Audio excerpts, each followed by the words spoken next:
प्रिय छात्रों, 9वीं कक्षा के 5वें गद्य पाठ मौसी पाठ में आप सभी को स्वागत करते हुए हमने जो पिछली कक्षा में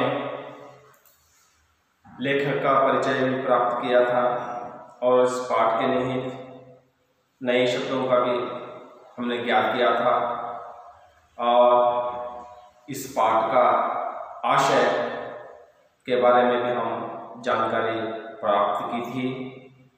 तो आज हम मौसी पाठ के आगे के हिस्से के बारे में अध्ययन करेंगे।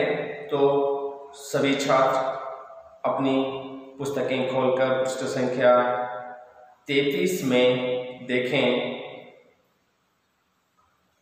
मैंने आपको पिछली कक्षा के एक अंतिम चरण को पढ़ाकर आगे की ओर बढ़ूंगा। तो देखिए छात्रों, पिछली कक्षा में हमने अध्ययन किया था मौसी पाठ के निहित। मौसी की तलाश में सभी बच्चे इधर उधर घूमने लगे।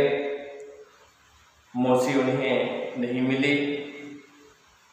एक मोहल्ले में जब बच्चे जा रहे थे तो तभी एक मकान के अंदर से ऊंची ऊंची आवाज उन्हें सुनाई दी। एक औरत मौसी को ऊंची आवाज में कह रही थी कि मौसी, हमने कोई ठेका तो नहीं ले रखा है। तुम पिछले 20 दिन से यहाँ पर टिकी हो और तुम अब किसी और के घर चली जाओ। इस प्रकार मौसी को एक औरत ऊंची आवाज में बोल रही थी। तो सभी बच्चे मौसी का नाम सुनकर रुक गए।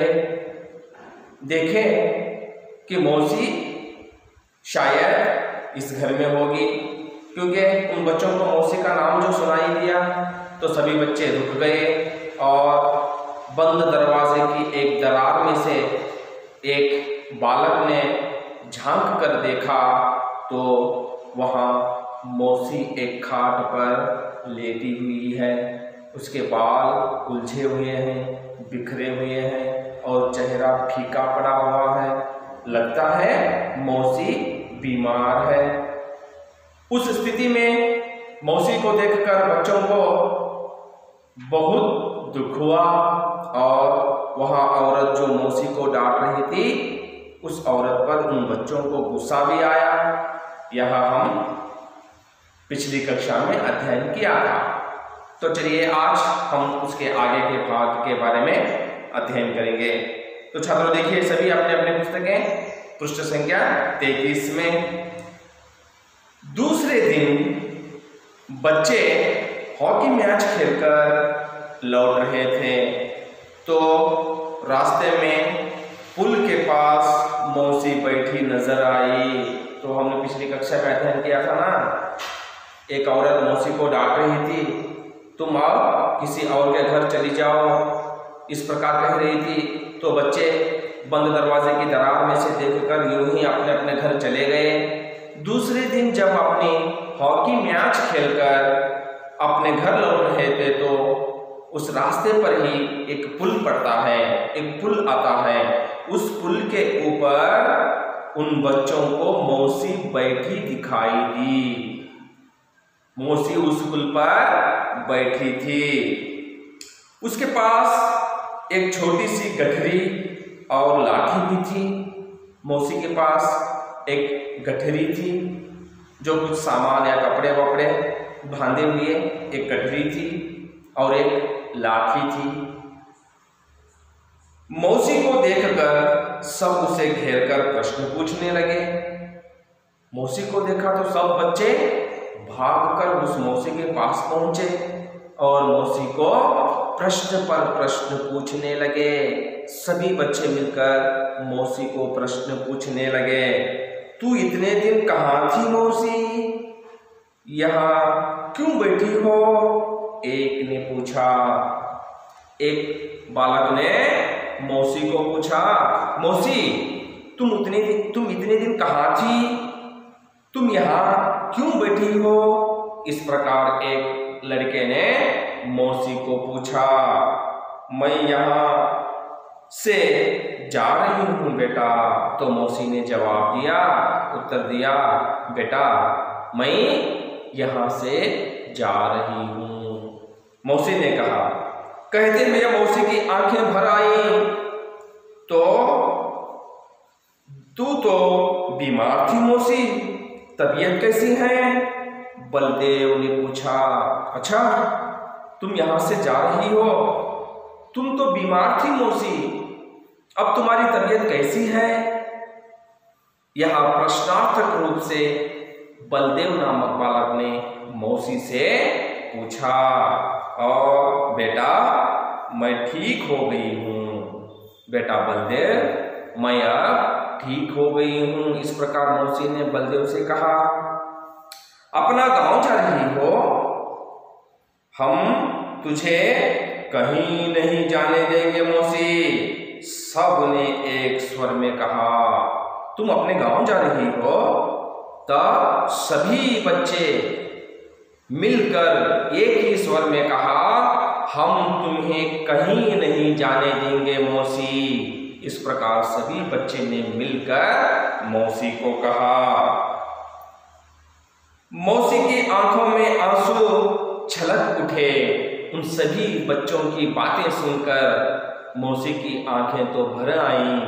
मौसी की आंखों में आंसू गिरने लगे। मौसी रोने लगी।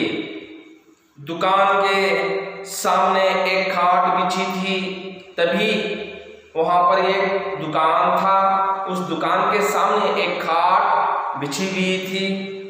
2-3 लड़के भागकर खाट उठा ले आए। 2-3 बच्चे भागकर उस दुकान के सामने बिछी हुई खाट को उठाकर मौसी के पास लेकर आए। उस पर मौसी को जबरदस्ती बैठा दिया। उस खाट पर मौसी को जबरदस्ती से, मौसी तो मानने को तैयार ही नहीं थी, जबरदस्ती सभी बच्चे मिलकर उस मौसी को खाट पर बिठा दिया। खाट को सीधे नीम के पेड़ के नीचे ले आए। सभी बच्चे उस खाट को उठाकर सीधे नीम के पेड़ के नीचे ले गए, जहां दोपहर ढलने पर मौसी बच्चों के खेल देखने के लिए बैठ जाती थी। वहां पर नीम के पेड़ के नीचे वहां खाट उठाकर सीधा बच्चे लेकर गए। कन्हैया भागकर अपने घर से दरी और तकिया लाया। कन्हैया नामक एक बालक भागकर अपने घर गया और अपने घर से एक दरी और एक तकिया लेकर आया मौसी के लिए। और उषा थाली में 2 रोटियां लाई। उषा नामक लड़की भागकर अपने घर चली गई और अपने घर से 2 रोटियां मौसी के खाने के लिए लेकर आई। और योगराज एक कटोरे में दूध लाया। योगराज नामक एक बालक, एक बच्चा अपने घर जाकर एक कटोरा यानी गिलास हम जो अंग्रेजी में कहते हैं, 1 लोटा दूध मौसी के लिए लेकर आया। गोपाल घर से लैंप उठा लाया। गोपाल नामक एक लड़का अपने घर से लैंप, जो प्रकाश के लिए, जब अंधेरा हो जाएगा तो तब प्रकाश के लिए एक लैंप उठाकर लाया। मुन्नी पीने के लिए पानी लाई। मुन्नी नामक एक लड़की अपने घर से जाकर मौसी के लिए पीने के लिए पानी लेकर आई। बलदेव के पिता डॉक्टर थे। बलदेव नामक बालक के पिता डॉक्टर थे, डॉक्टर की वृत्ति करते थे। वहां अपने पिता को क्लिनिक से खींच लाया। मौसी बीमार है। बलदेव नामक लड़का सीधा अपने पिता के क्लिनिक चले गया, अस्पताल चले गया। अस्पताल से अपने पिता को बुला कर लाया। चलो पिताजी, हमारी मौसी बीमार है, आप उसे चिकित्सा करें। इस प्रकार कहकर अपने पिता को मौसी के पास लेकर आया। आप जल्दी चलकर देखिए, चलिए आप जल्दी चलकर हमारी मौसी को देखिए, चिकित्सा कीजिए। इस प्रकार कहते हुए अपने पिता को बलदेव ने लेकर आया। बच्चे सोचने लगे कि मौसी को कहाँ ठहराया जाए।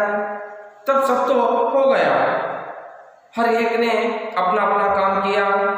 किसी ने दरी तकिया लाया, किसी ने पानी पीने के लिए लाया, किसी ने लैंप लाया और किसी ने रोटियां लाई और किसी ने उसको अपने पिता को बुलाकर चिकित्सा भी दिलाने का काम किया।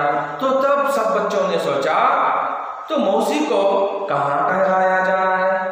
इस प्रश्न सभी बच्चों के मन में जूझने लगा।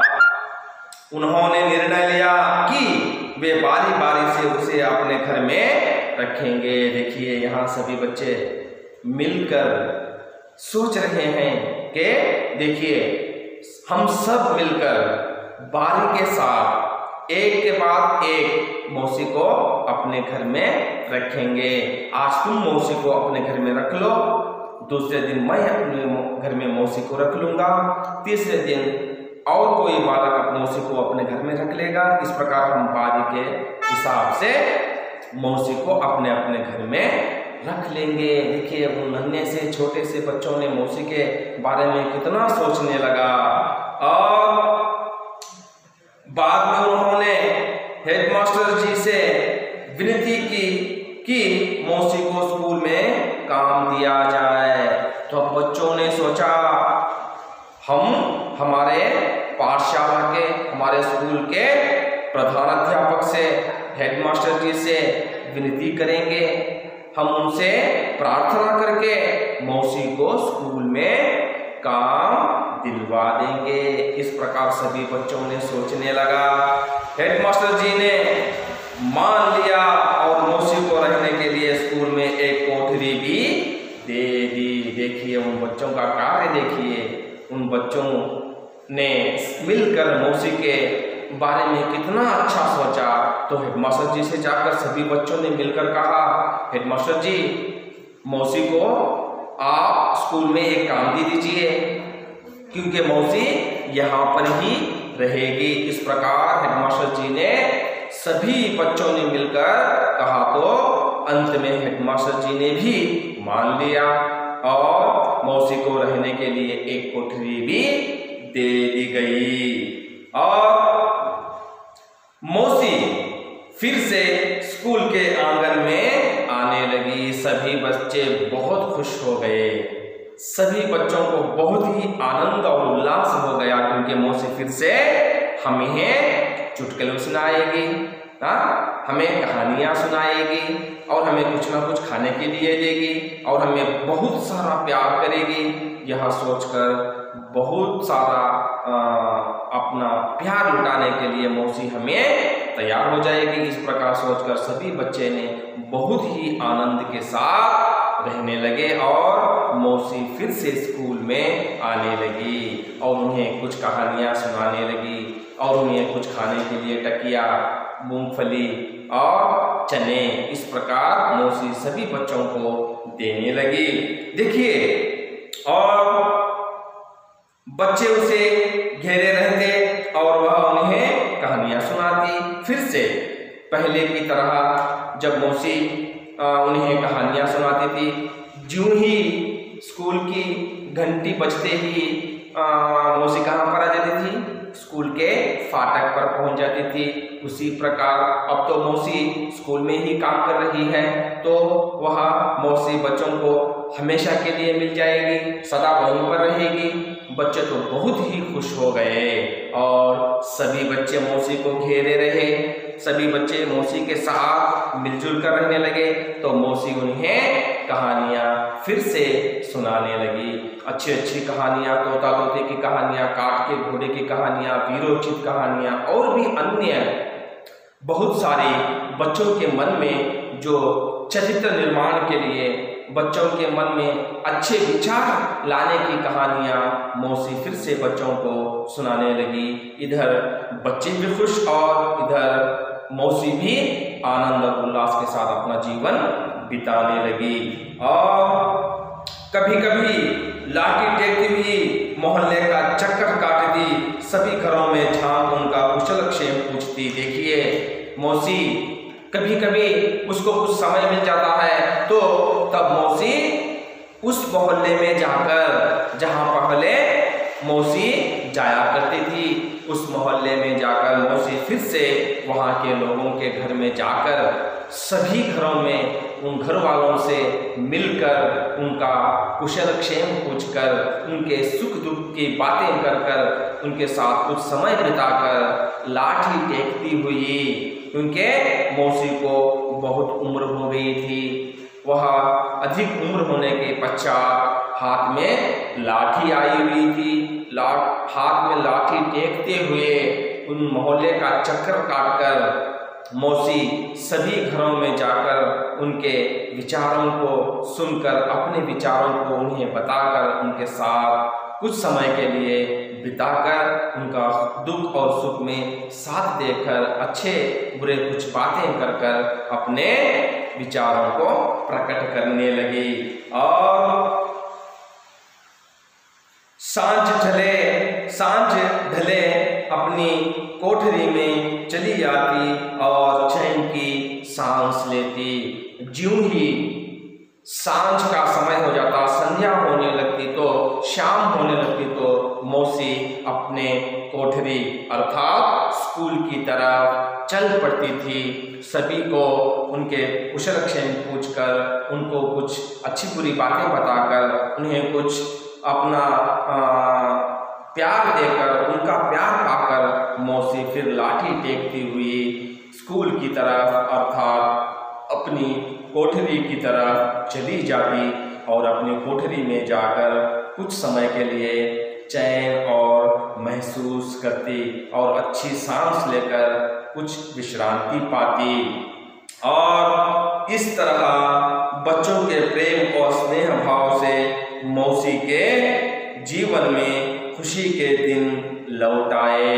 देखिए इस तरह फिर से जो मौसी के जीवन में जो एक बुरा समय आया हुआ था, उस समय बीत गया। किसके कारण? उन सभी बच्चों के कारण। उन सभी बच्चों के कारण से मौसी के जीवन में जो अंधकार छाया हुआ था, मौसी के जीवन में जो तकलीफें थी, मौसी के जीवन में जो कठिनाइयाँ थी, उन सभी कठिनाइयाँ, उन सभी तकलीफों को, उन सभी दुखों को, विषादों को दूर करके सभी बच्चों ने मौसी को एक जगह दिलवा दी, स्कूल में काम दिलवा दिया। और इसके पश्चात बच्चों को भी कहानियाँ सुनने के लिए बहुत ही प्रिय होते हैं। देखिए सभी बच्चे, छोटे छोटे बच्चों को कहानियाँ सुनना और उनके साथ खेलना और उन्हें कुछ नाच कूद दिखाना बहुत ही प्रिय होता है। इसके कारण फिर से मौसी के जीवन में खुशियाँ लौट आईं। वे अपना जीवन यापन सरल रूप से करने लगी। इस प्रकार मौसी अपने जीवन का आनंद लेने लगी। तो छात्रों, यहाँ पर आपको एक सीख मिलती है, जो निस्वार्थ सेवा।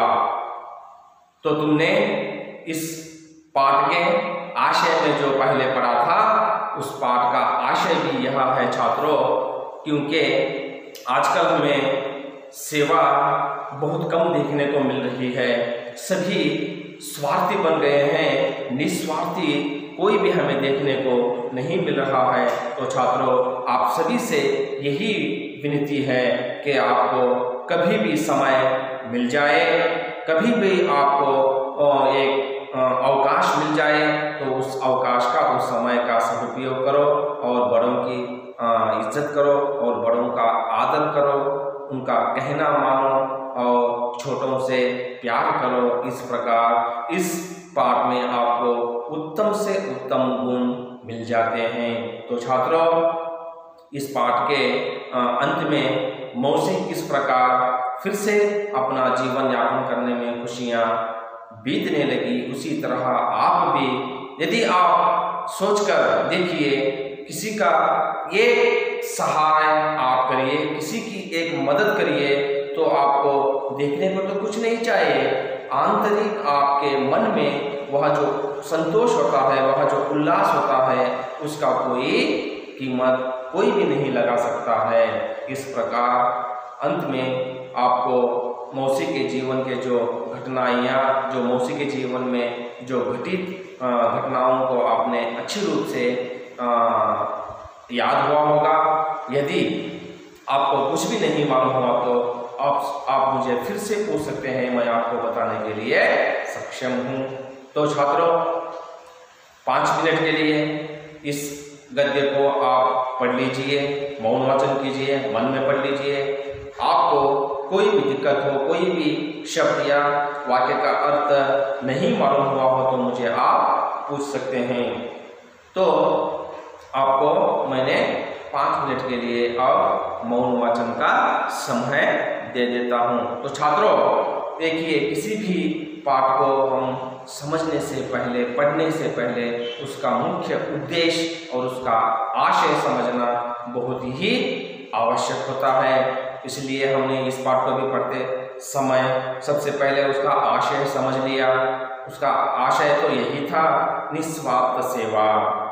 वह मौसी तो उन लोगों की कोई सगी नहीं थी, उनकी संबंधी नहीं थी, फिर भी उन्होंने निस्वार्थ सेवा आकर उन बच्चों की सेवा की अर्थात उनके साथ खेला और उन्हें कुछ कहानियाँ सुनाई और उन्हें बहुत सारा प्यार लुटाया और उन्हें अपना बच्चे की तरह प्यार किया। इस प्रकार उस मोहल्ले के बच्चे और बड़े सभी मिलकर मौसी को बहुत ही क्या करते थे, प्यार करते थे। कुछ दिन मौसी मोहल्ले में नहीं गई तो मोहल्ला कैसा लगता था, सोना सूना लगता था। यही अर्थ है छात्रों। आज हम रहते समय मदद करना अति आवश्यक है। यदि हमसे हो सके तो करना है, यदि हमसे नहीं हो सका तो करने के लिए प्रेरित करना है। तो छात्रों, आप 5 मिनट के लिए इस पाठ को पढ़ लीजिए। आपको कुछ भी अर्थ नहीं हुआ हो तो मुझे आप पूछ सकते हैं। धन्यवाद।